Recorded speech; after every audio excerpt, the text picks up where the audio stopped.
22.004 is the time to beat for any other drivers starting to do their laps. As unfortunately Tyler Chalk spins around on the apron. That's also going to be something to look out for. Is the apron clipping the apron is something that, of course, is more than likely obvious that you don't want to do in racing, but especially here where it's going to be a little bit more grippy for these cars. They're going to be very easy to spin around.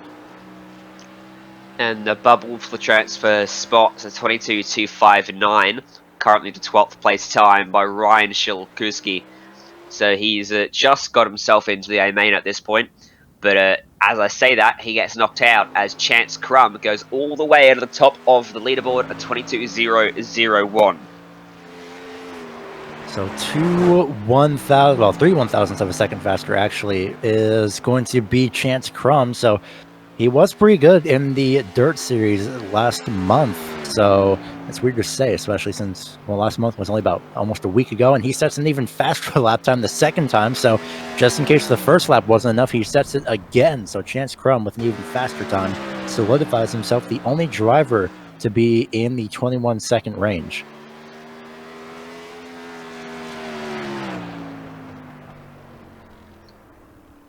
That might be it for our qualifying session. We're just over a minute remaining. Nope, there's one driver that hasn't set a lap time, and that is Ashley Lokitis. Everyone else has put in their laps, and 12 people should advance out of this. Should be Justin Brester, the last of those drivers, I think. Might even be Tyler Chalk. Tyler Chalk up there in top spot. So at the moment, the people that advance will be Chance Crum, Jonathan Schaefer, Garrett Andrews, Hunter Crum, Chase Randall, Dominic Carter, Barrett Volhemis, Zarek Bozanich, Roman Gephardt, Trey Osborne, Joel Rayborn, and Tyler Chalk. The rest will have to go through the heats.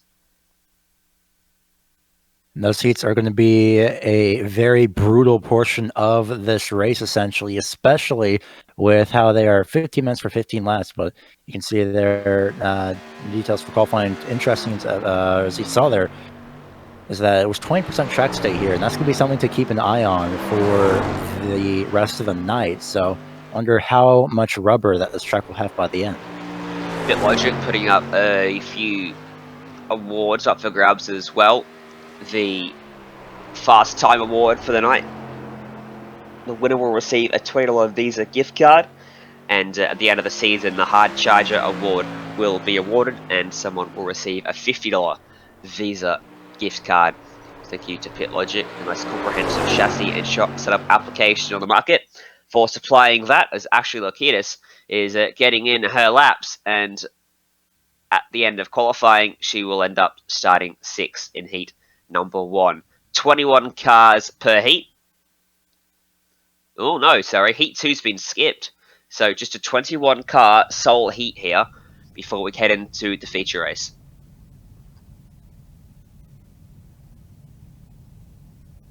Let's take a look at your starting grid then here at Iowa Speedway. And this is how they line up. Justin Brester and Ryan Shilkuski on the front row. Ronnie Gardner and Tracy Lepasic alongside behind them. Austin Nye and Ashley Lokitis on row 3. And then Cody Williams, Matt Roberts, 7th and 8th. Top 10 rounded out by Tom Hazard and Colin Mitchell. Second half of the field is going to be Cameron Baker in 11th, Ryan Shorthose in 12th place. Row 7 holds Colton Collins and Clayton Christensen. Row 8 holds Caden Posey, familiar name from the Dirt Series, in 15th. Reed Whitney starts off in 16th. Trey McGranahan starts off in the 17th place position with Leakin Smith to his outside in 18th. Richard Ergot starts off in 19th, and 20th will be Nolan Mitchell with Landry, I believe that is Denham, starting off in 21st. KT's steering service and Sharp Advantage safety products bring you your heat details. Oh boy, not a good day for me, is it? And the details are this: a 15-lap race, top 4 scheduled to advance through to the feature. I dare say that may become potentially 8 with the exclusion of a second heat, so possibly the top 8 advancing through as a result of that. to make it a 20-car field. But a short, sharp dash here. 15 laps is not much, around a 22nd a lap. And I don't believe any cautions either. And just like the Dirt Sprint Series, it's going to the Dirt Series is going to be a sprint to the finish. No pun intended. Essentially, it's going to be a survival race. And well, at least this time it's on asphalt and it's a track with outside walls, unlike some tracks that they had visited throughout the dirt season. So pace car pulls off. I believe it will be 2 pace laps. It's been a while since I have been to Iowa, but we shall see regardless. I'm very interested to see how they'll play out. What's the general rule in racing? If it's under a mile, it gives you 2 pace laps here, isn't it? I think that's the general rule. Yeah. That allows the field to actually form up before they get to the checkered flag. Because, well, that could be some issue, wouldn't it, if you're at a place like Martinsville and the field was coming to the green flag and the back half of the field still coming out of pit lane. So the drivers get a couple laps here to warm up their tyres. Don't believe they have the new tyre model on these sprint cars, so the cold tyres won't be quite as drastically cold as they are for some of the other cars on the surface, but still, you warm them up, see if you get some temp into them, get ready to come to the green flag here. Going to be very difficult for these drivers to wrangle that 850 horsepower in amongst a 20-car grid. Off the exit of the corners, they get so loose because they're so light as well. But on the bright side, to an extent at least, they are fast. So I wouldn't be surprised. I'd be very interested, really, to see if these cars can utilize a slipstream here throughout these next 15 laps. But it depends on how this goes. So we'll see how the top 8 forms up here when the pace car pulls off. On the pole position will be Justin Brescia with Shilkuski to his outside. Pace car will dive down under turn number 4 and we'll go racing for the first time today here at Iowa Speedway. We look to the flag stand. And the green flag flies and we are racing at a great launch from Brescia and Shilkuski. Behind them, though, they all fan out to 3 wide almost into turn number 1. Lepanzik emerges out front, but now they're 3 wide on the exit again. There's around the outside when Ashley Lukitas.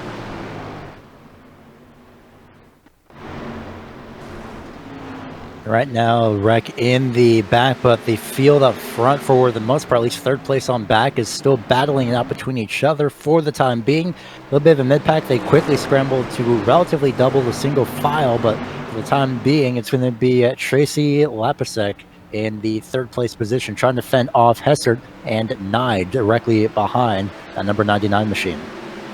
Yeah, has it up on the high side, gets a great run out of the corner, and that's going to put Lapasek under some pressure down into turn number 1, trying to fend him off from the insiders behind.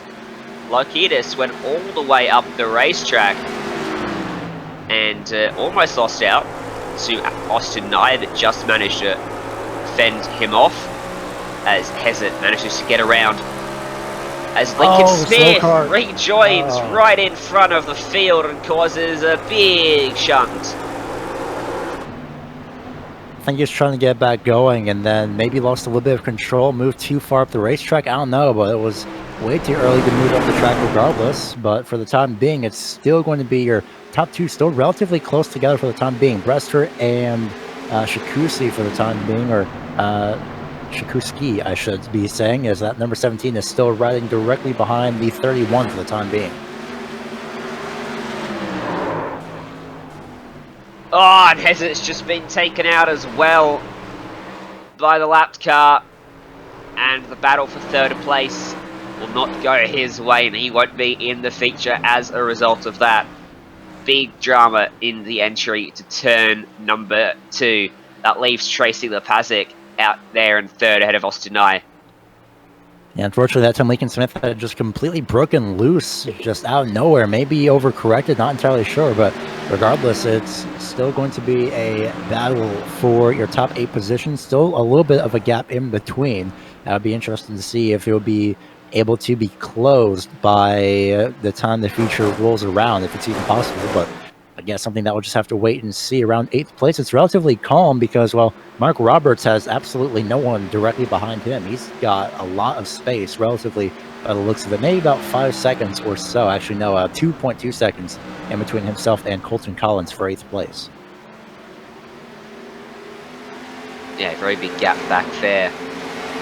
Colton, very close battle for 9th place, but it's still very close for the what's scheduled to be the final transfer spots. The battle for 3rd and 4th, but could be the top 8 advancing with the lack of a second heat. Pasek, Austin Nye up there 3rd and 4th. Cody Williams behind them in 5th as Nye gets to the outside here, down the back straight. Pasek breaks loose and spins. Oh, he saves it. But that car got real sideways down the back straight on the entry to 3, and he goes right back to 7th place. And Austin Nye will claim 3rd. And right now, for the time being, it's still going to be relatively close. Everyone just sort of settled themselves out for the moment. And interestingly enough, into the outside wall is going to be the number 99 again. Lipasek into the outside wall off turn number 2, going to be falling into the clutches of Mark Roberts for the time being. But here comes right now for the next position. I'm double checking here just to make sure. The car directly behind Mark Roberts is actually going to be Reek Whitney, but that's not for position. The 12, or the 19 rather, is 1 lap down as there's a big wreck on back straightaway. It's the 99 again, for sure this time, out of the transfer spot. Side by side and wrecking for 4th place. Ashley Locatus up into the outside fence, up and over he goes. Lands on his tyres and collected in a big way while Reed Whitney on the Penis gets sent to space. And that takes out 3 cars. Who was the other one involved? See if we can pull up a replay of this when we can.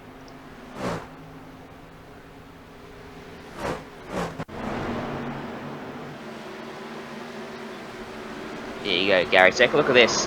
Off the exit of 4. Lakitas and Cody Williams it was. Oh, sent straight out the racetrack and into the open areas. And Matt Roberts. Reed Whitney had almost nowhere to go, did he? With that one, extremely unfortunate. That leaves us with 3 to go and a very close battle for 5th on the racetrack. Matt Roberts has got Tom Hezet to his outside. And Cody Williams out there as well. In fact, Hezet's a few laps down. He drives around all of these guys. Cody Williams gets up into 5th ahead of Trey McKenna. And these guys are really switching around for this 5th place spot. This is a great little scrap to the end here. But for the win, coming out of the final corner, it'll be Justin Brester ahead of Ryan Shulkuski, and they go straight through to the A main as they take out heat number 1. Austin Nye follows him across in 3rd. That 5th place battle will be won by Cody Williams ahead of Trey McCanahan.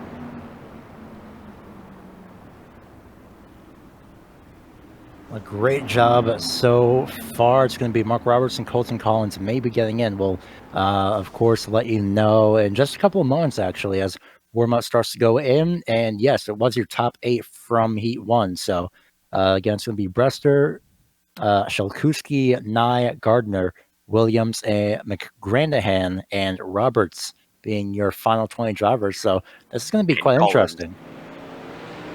I did not mention Collins. I apologize for that. I was looking through just to make sure, but yeah, Colton Collins just barely managed to hang in there, so good on him.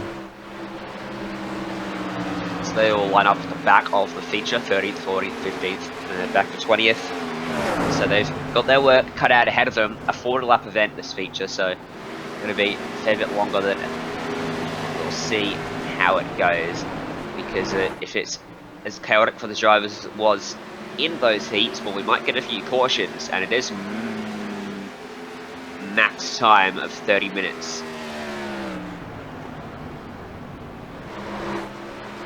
And the thing is, we're going to have to wait a little bit to see how long the pace-offs are going to be, but just for a relative,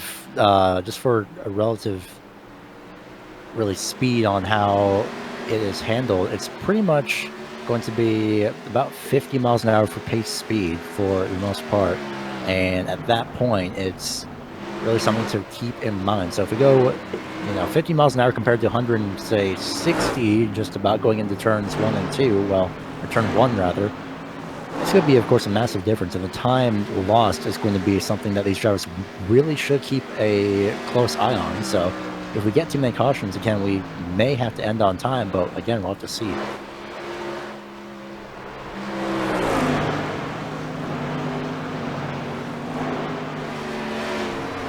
3 minutes remaining in that warm-up session. Drivers had to wait after going straight through in qualifying, get their chance to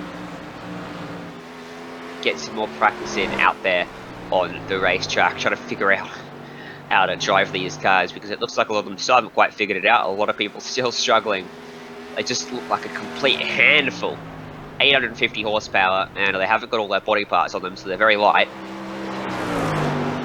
Out of these corners, just an absolute mess to drive. Some of the bigger tracks, I wonder if they'd be flat out, but completely sideways through the corners. Somewhere like Texas would be very interesting, wouldn't it? Yeah, I was thinking about that actually. I was wondering and double checking to see what was on the schedule for this month, and unfortunately the Texas Legend Oval is not one of them, but just Texas in general would be absolutely incredible. Imagine seeing 20 cars going just all of the lanes and utilizing all the 80 feet in turn 1 and 2 over at Texas. That would be absolutely incredible. They put it on our wish list for the future. Maybe just have a hosted session, eh? See if it works. So Chance Crumb's keeping some of that form from qualifying and puts himself fastest in the warm-up session so far. Close gap between himself and, well, 6th place, separated by 1/10 of a second. Only 300 separating the top 5 on this warm-up, so it looks like it could be a very close feature race coming up. It's going to be an incredibly close feature race, especially due to the fact that, I mean, well, we've seen the lap times between these drivers. Chance Crum beating out Jonathan Schaefer by just under a 10th of a second, maybe about 0.02 seconds, give or take a few, and some change essentially. But the only driver really to be in the 21.98, 21 second range overall so far, at least in terms of official timing. So Chance Crum definitely showing that, well, he was pretty good in dirt, relatively top 10, top 5 finishes, but he's showing his absolute pace right here at Iowa to start.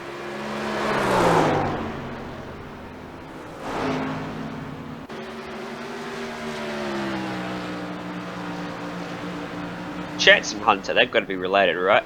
No, more than likely.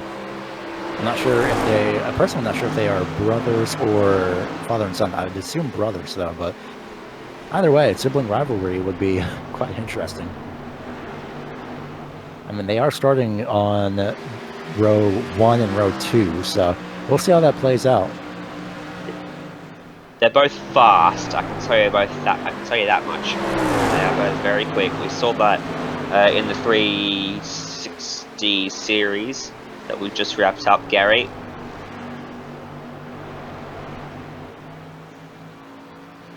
Yeah, 360 series was absolutely just incredible to see how that played out. And just double checking the schedule, well, races to look forward to would be Lucas Oil, Bristol, and Richmond. So unfortunately, as the warm-up session ends, unfortunately not Texas, but hey, there's always next month. Oh no, Bristol. Can you imagine these things around there? I can't wait for that. That's going to be... Well, that's going to be chaos, actually, I should just really say. I can't wait for that. So, we're grilling up, ready for the feature. And this is how they line up. Chance Crum on the pole. Jonathan Schaefer behind him. Garrett Andrews and Hunter Crum on row 2. Chase Randall, Dominic Carter, 5th and 6th. Barrett Polhemus and Zachary Bosnich, 7th and 8th. Roman Gephardt and Troy Osborne, your top 10. Your second half of the field going to be in 11th place is Joel Rayborn, and then it's Tyler Chalk in 12th place, and then it's your top 8 from the heat race number 1 being Justin Brester, Ryan Shilkuski in 13th and 14th. 15th is Austin Nye, 16th Ronnie Gardner, 17th Cody Williams, 18th is Trey McGanahan, 19th Matt Roberts, and 20th Colton Collins. And your heat details brought to...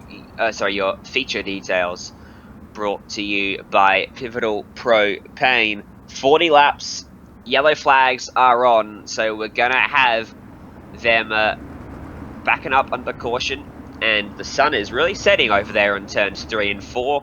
The track bathed in orange light down on the inside of the racetrack, and the track temperature come down, and there's a wreck on this pace lap. Where is it? I heard it. Oh, it's Ryan Shalkuski, the 17, unfortunately. Not sure what happened. He ran right into the number 21, who was weaving a bit too hard. So I think at that point, the two drivers may calm it down after seeing that wreck there. Swarming up the tires a bit too much was the 21. Yep, that highlights how hard it is to get these cars around the racetrack. 850 horsepower, very light. They've got more horsepower than a NASCAR Cup car. That says something, doesn't it? When they're about a quarter of the size, I think. Just about, I believe. They're definitely the size of the door of a Cup car, that's for sure. Something weird just happened to my iRacing. I just lost all that cool little sunlight I had over 3 and 4. Oh, it was looking good down there. Cloud covers come over, the sun gets blocked, and it gets darker over the racetrack as we come to the green flag in the feature. Thanks to Pivotal Propane and Competition Suspension Incorporated, we go green. And Chance Crum jumps out to the lead. Jonathan Schaefer will slot into second.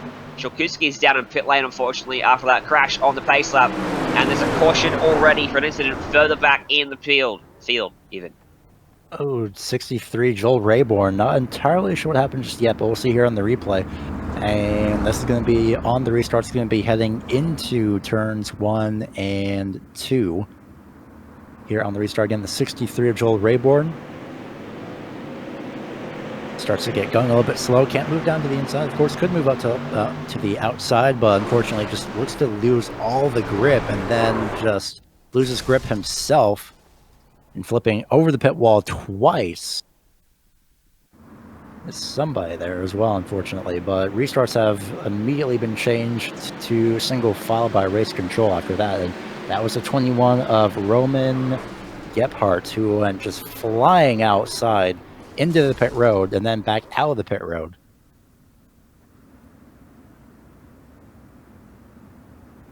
The single file restart should make it a bit easier for them to get to turn 1 at least, but then they're going to start going side by side again. And I would imagine it'd be very easy to spin up your tyres with these things too, with that horsepower. So even coming to the restart, it's going to be tough for them to actually put that power down smoothly, not spin the tyres up and break loose. At least with a single file restart, they won't get into the car next to them. I think one thing that can be done here by Chance Crum is just to stay on the 1 lap to go up to the outside. You see the track temp as well. Just a quick notice as well, that is now down to 80 degrees Fahrenheit, so it definitely is going to be getting cooler here at Iowa. But Chance Crum, what he can do with these single file restarts now, he can use this to his advantage. He can line up on the outside lane right next to the outside wall, and that way, of course, with the rule being you are not allowed to pass on the outside lane, well, Chance Crum can use the outside wall to his advantage. You can't move the wall, and just like that, you already have an advantage as the lead car.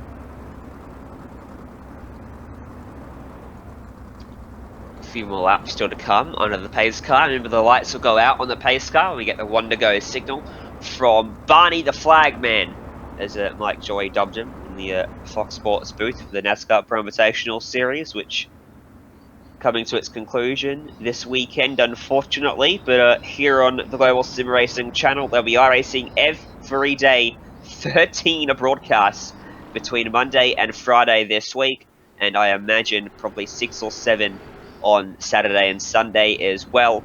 So hectic schedule for us here on GSRC, but plenty of action coming to you across our Facebook and YouTube channels. Make sure you like us on Facebook, Instagram and Twitter if you want us to keep up to date, and subscribe to us on YouTube as well. We just passed 10k, which went by very quickly, I will admit. We were looking at it going, we're almost at 10k, and then suddenly we were at 10k and past it in the middle of a big broadcast. It's absolutely incredible for the support, and well, Mike Joy may have dubbed the flagman Barney, but NASCAR Chasm dubbed the flagman Flappy McLabrum Tear. And well, think of that what you will, but I mean, you have to think having that strong of an arm to very aggressively wave a flag takes a lot of muscle buildup. So hopefully he does not tear an actual labrum here, because we kind of need that flag to be waved. Indeed we do. Light should go out on the pace car this time by. Interesting note, the lap times under caution are a minute 5, so you would need probably 3/4 of the race to be under caution to utilise the 30-minute time limit we go ahead of us. So we should get all 40 laps in. It'll be lap 6, well, it'll be lap 7 when we come back to the green flag here. No pit stops in this one, I don't expect. You don't need to fuel the car, and don't think the tyres will wear all that much. Yeah, they'll be fine for the most part. They'll definitely make 40 laps though, that's for sure.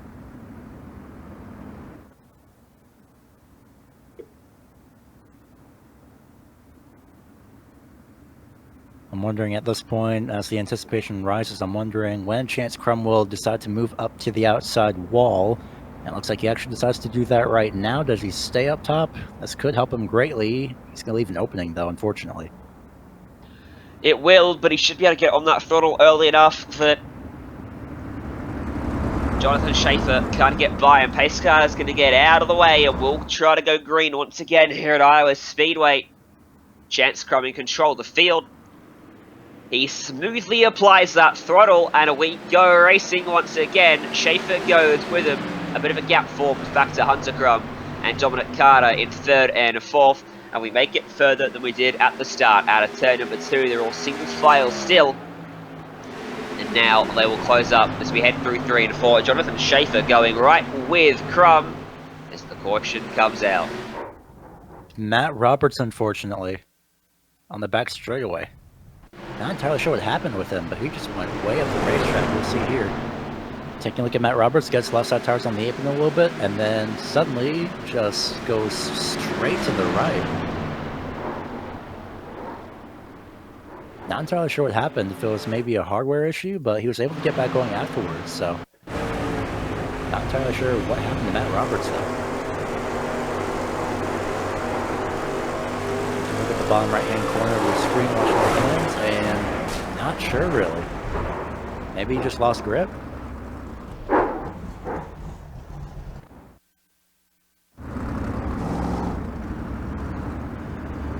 Again, thinking hardware, but he is able to get back going. He's still driving as well, just fine, so unless he's able to get everything back in order, but not entirely sure on what had happened. Regardless, Matt Roberts going into pit road right now, suspension damage, and definitely for sure cannot steer straight, unfortunately, so the only thing I can think of really is that hardware issue, Ryan. Yeah, it seems like the most likely explanation for that one. We're going to hit a quarter race distance here under the caution period. Drivers should actually get themselves accustomed off this 3rd restart to a car. You'd expect we might get a little bit of a green flag run in to at least about lap 20, you'd hope. 10 minutes up on the clock, 20 minutes remain. You know, the math adds up that takes us to time certain, doesn't it, Gary? Yeah, 10 more than likely. We're a quarter of the way through. Correct, yeah. Lap times usually again are just over about 20 seconds here, 22 seconds, give or take some change, but with lap times here being a minute and 5 seconds relatively, that's basically, I'm just double checking myself here, about 3 laps basically that could have happened under green. So 1 caution lap is equal to 3 green flag laps. And the more the time goes by under caution, unfortunately, the less time there is to complete the race. So at this point, it's going to be close on time, but we'll see how this goes.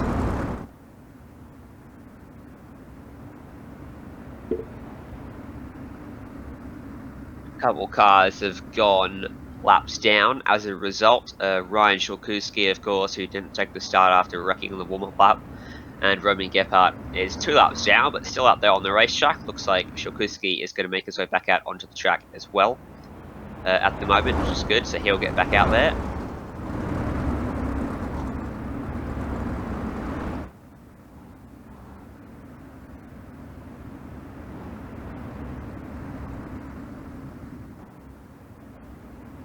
In the meantime, I'm trying to do a bit of math in my head as the lights remain on. I'm pretty sure the drivers here are definitely not hoping to see these lights on just lap after lap. It should more than likely be 2 laps to go this time by, but well, in the meantime, it's just a little bit of waiting game here. So the sun continues to set here at Iowa. It's a very pretty picture from some camera angles as well, especially from here. It's absolutely beautiful. But in the meantime, though, it's just continuing to tick down.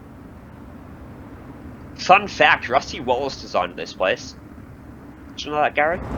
I actually did not. That's really cool. I wonder if they actually kind of capitalized on this and used the Rusty Walsh racing experience over here as well, because that would be the ultimate capitalization. So Iowa doing a great job.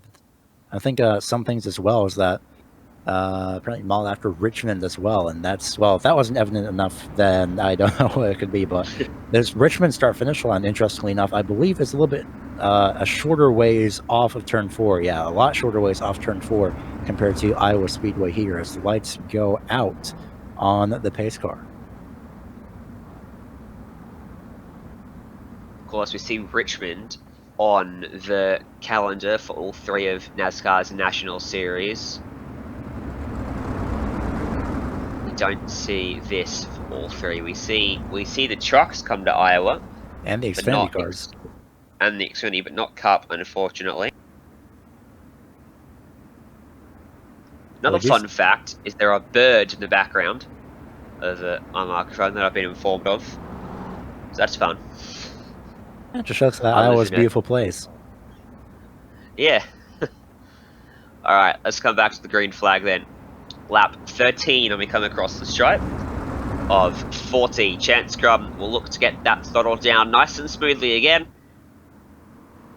As the green flag waves, we go racing for the 3rd time today. And a good restart from Hunter Crum back in 3rd place. He stayed glued to the back of the bumper, if you can call it that, of Jonathan Schaefer. It'll be more of the back gearbox, I think, appropriately enough. But for the time being, so far, Chance Crum doing a great job getting out in front, away from Jonathan Schaefer, while Schaefer could have a little bit of pull, I think, from slipstream, if that is a little bit of an effect here in these sprint cars. But for the time being, though, Chance Crum just running away, just like he did with qualifying. Side by side for 7th place, Chase Randall trying to fend off Zachary Bozanich, who dives down to the bottom side of the racetrack. Can't quite keep the momentum up and get by him. Has to slot back in behind, in front of them, side by side. Garrett Andrews squeezes up in front of Barrett Volhemus. Almost contact. Right in behind Dominic Carter there. That was very tight indeed. Carter's going to have to cover off the inside now because Andrews looks like he's got a bit of a pace in that car. I'm pretty sure Bosnick did not want that to happen in front of him, but just hanging on. It's going to be a 79 up on the top side, and a little bit in the background, but Garrett Andrews as well, just close taking the door off, but he's going to be looking to the inside of Dominic Carter this time around for position at number 4, believe it or not. But right now, so far, your top 3 relatively single file spread out for now, but Carter going to be under fire from Andrews here in a couple laps time as, Polhemus just manages to hang on to it, really pushing the car off turn 4. Yeah, that's one of those big snaps of oversteer off the exit that the 850 horsepower produces. This time up into the fence and going to be collected as he goes up and over into the cash fence. He goes, a wild tumble for Polhemus, but it continues as more cars get involved. And Polhemus is still going, and finally he comes to a rest on his roll bar, not the roof. Joel Rayborn got the worst of that because he is stuck in the catch fence, but from here, once Polhemus kind of flipped down here, it was on from there. Everyone was braking to react in time, and there's the 63 stuck in the catch fence. Not going to be getting out anytime soon, I don't believe, but well, also the onboard camera survived this one here, as it's going to be all the way from off turn at number 2. Right, it's going to be coming up on this lap here for Rayborn, and that's actually going to be a really good camera angle to see what had happened here. More than likely, it was either other contact or just drivers really braking in reaction, wrecking up ahead, and everyone's just going down low to avoid. Oh, it's wrong place, wrong time for the 63. Oh boy, wild tumble too for Polhemus, wasn't it? Almost got up above the catch fence. I don't think it was going to end, to be quite honest, for him. I don't think he thought it was going to end either, but luckily it did, just not the way that he wanted, which was to be on his wheels. So that puts us under the caution once again.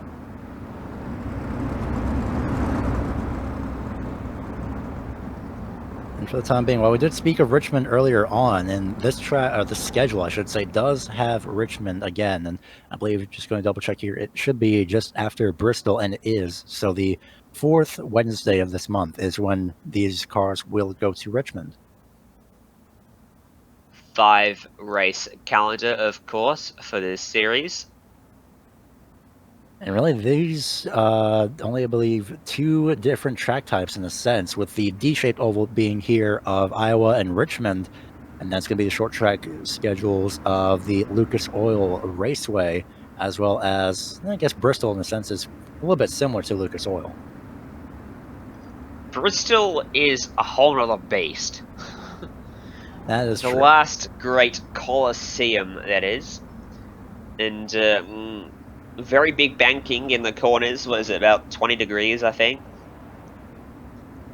Maybe even more than that. In fact, I need to fact check that. I haven't been there for a while. But the speeds are really high too because of that banking. You're able to carry a lot of momentum through the corners. But I think these cars are going to really struggle there, actually. Yeah, if the banking changes in the top side down to the low side, it's going to be top side preferred most likely, as it is here on the iRacing surface. But maybe diamonding the corner as well could prove a little bit of change, really. Essentially, we'll see how it plays out because Lucas Oil Raceway is pretty flat. So the only flat track as well on the schedule, relatively little to no banking there over for next week's race here in the CSI series. Again, that's going to be next week, so it's going to be quite interesting. Of course, Iowa Speedway, the only major professional sports venue here as well, unlike Bristol, where it can host a race and a football game at not exactly the same time, but it's possible to do both. The interesting fact here, Iowa mustn't be that big in their sports, can they? Because this is the only major professional sports venue in Iowa. That really surprises me.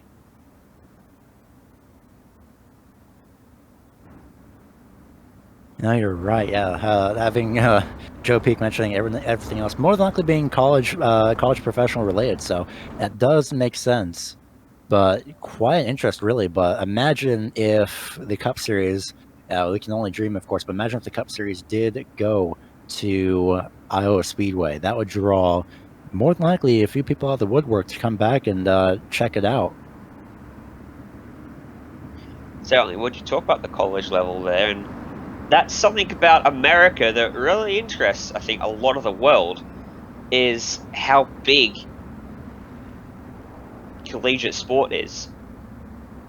Because it's something that doesn't really transfer to the rest of the world, Gary, and maybe something that Americans don't particularly realize as much, but from an outsider's perspective, it's very interesting to see, and it's actually quite cool to see the exposure that college sports gets, and it's almost pretty much professional, isn't it? And a lot of money goes through it. But Iowa, though, stands as the only major professional thing. What they need is college level motorsports. Well, what we need right now and what these drivers need is going to be a green flag run here because they got 10 minutes left here on time and they have just under halfway. So we'll see how this goes as the green flag flies. Chance Crum holds up the field a little bit. Someone's stuck on the inside. That's the number 10, unfortunately. We go back to the green flag then with the big gap between second and third place. Ronnie Gardner down low, going to lose out of the exit of turn number 2 to Trey McGanahan and Austin Nye. Leaders will come back around to the start-finish stripe. Lap 24 of 40. Crum leads Schaefer by 0.2 of a second. Down into 1 and 2. Hunter Crum half a second back from them. He's got Dominic Carter for company behind him. Oh, that's Chase Randall. He had 2 tyres up and riding the fence. Manages to bounce back down onto all 4 tyres and keep going, but that was very close to an incident for Randall. He was loose off turn 4 as well, but he just managed to hang on to it. Similar to Richmond as well, the tri-oval front straightaway, essentially. The front straightaway here, curved and running the top side. Not entirely fun, and you're prone to being pretty loose off the corner exit as well as down the entire straightaway, as I think Schaefer kind of managed to hang on to it just a little bit, but no challenge yet for first place. As side by side for about 9th place, Chase Randall and Trey McGranahan, as well as Austin Nye and Justin Brester. Trey McGranahan down on the inside, Randall on the top, trying to fend him off. Behind is Ronnie Gardner, looking for a way to capitalise on that. They're still stuck side by side here. Across the main stripe they go. Randall doing a good job up on the top side. That's what I talked about in practice, wasn't it? That this racetrack allows side by side racing like this. A lot of lines able to carry speed, but they are slowing each other up by doing this. Gardner's being held up, and now Pazanich is going to be held up as well. As finally, McCanahan slots in line behind Randall, so unable to complete that move. Right now, as the front two pull away, no challenge yet for the lead. The entire back portion of the field, about 7th through relatively about 12th, are all in just a little bit of a group. You can kind of throw a blanket onto them, but it's up to not actually do that, as Trey McGranahan looks up top to the top side, really loose, still trying to hang on to it up to the start-finish line, finally gets control of it, and we can finally see how much these drivers are struggling, as Gardner's on the inside trying to defend in that number 93 machine, trying to hang on to it for the time being. Technically the preferred lane on the inside, but not in these cars.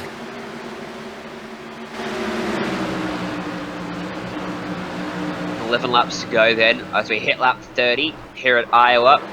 Battle 5th place as well. And there's a crash back there. Caution's out. Justin Brester and 3 other drivers just barely making it through. Matt Roberts coming to a screeching halt, quite literally.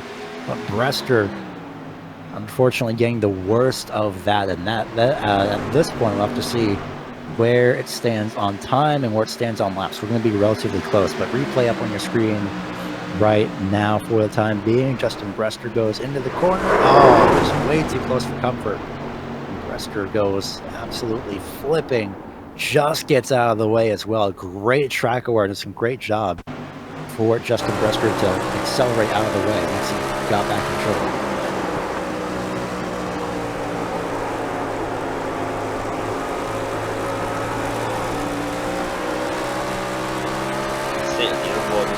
Here at the back roll cage.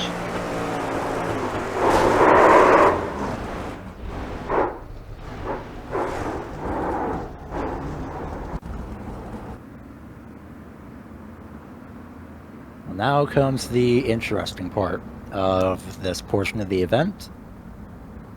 In about 15 seconds time, we're going to have 5 minutes remaining, and we're at 9 laps to go at the moment. So if this isn't close, then I don't know what is. I think we might get there. When we come back green, we'll be doing 20-second lap times again, so we should just about get there.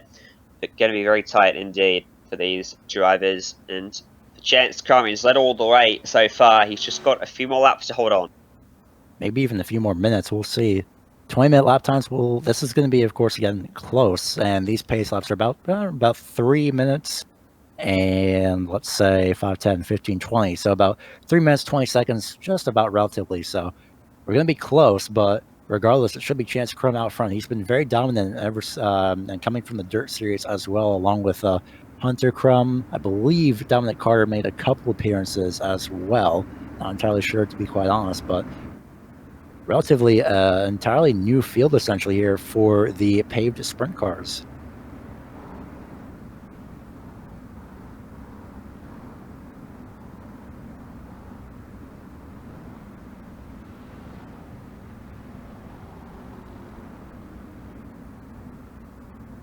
Now for the time being, all eyes are on the time and the laps remaining. 4 minutes to go, 8 laps to go. I think we'll be able to get this in time, albeit very, very close, but we might be able to get this.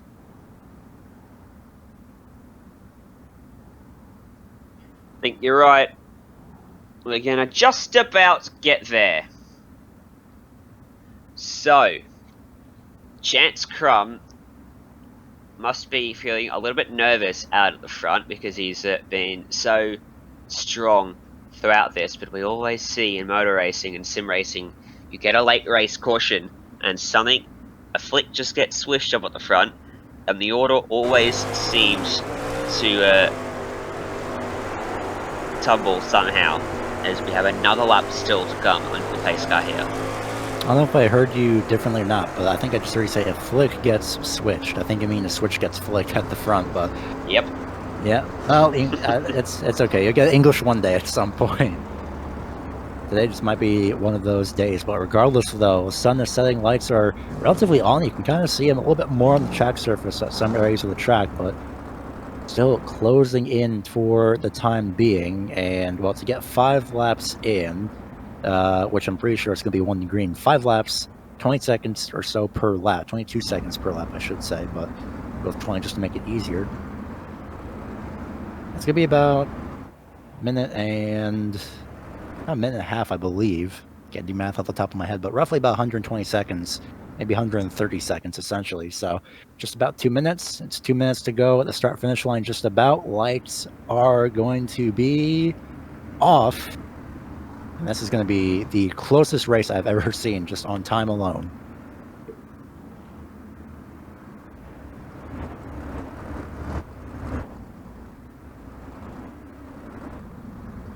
One to go then.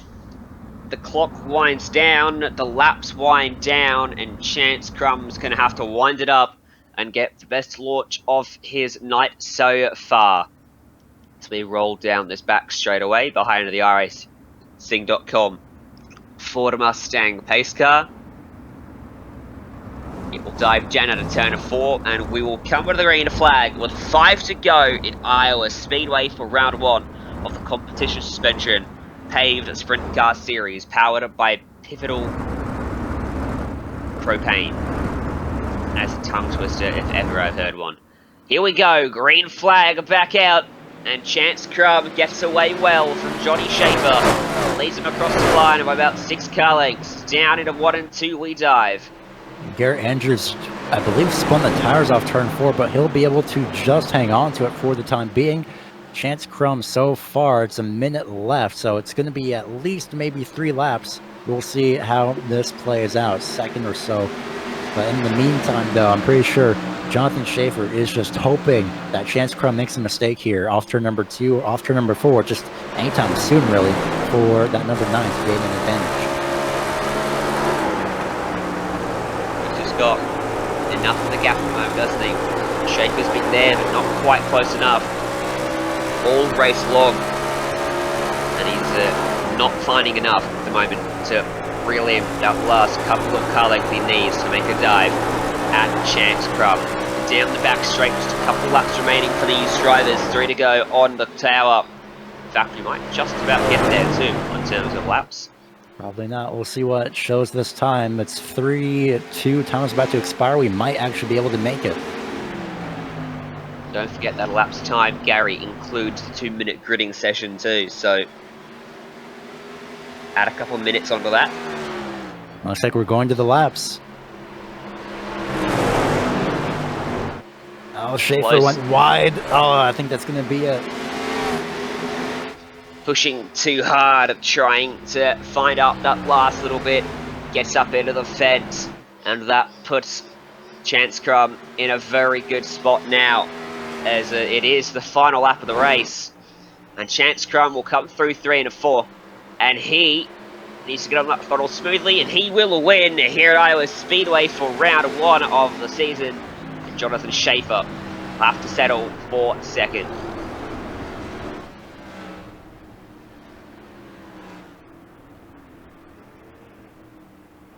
We'll go to a break here on the Global Sim Racing channel. We'll come back with your results here from Iowa.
Welcome back to Iowa Speedway here on the Global Sim Racing channel for our coverage of the competition suspension Paved Sprint Series powered by Pivotal Propane. Chance Crum went from whites to flag here at Iowa to take out the feature race ahead of Jonathan Schaefer and Hunter Crum in third. Dominic Carter and Chase Randall were your top 5. Garrett Andrews and Trey Osborne at 6th and 7th. Austin Nye and Zachary Vazanich 8th and 9th ahead of Ronnie Gardner in 10th. Finishing in 11th with the second half of the field, it's going to be Troy McGanahan. 12th place goes to Colton Collins. Cody Williams finishes 13th. Matt Roberts 14th.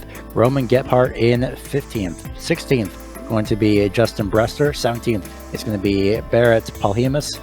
Ryan Shilkowski finishes in 18th. 19th is Joel Rayborn. And 20th will be Tyler Chalk.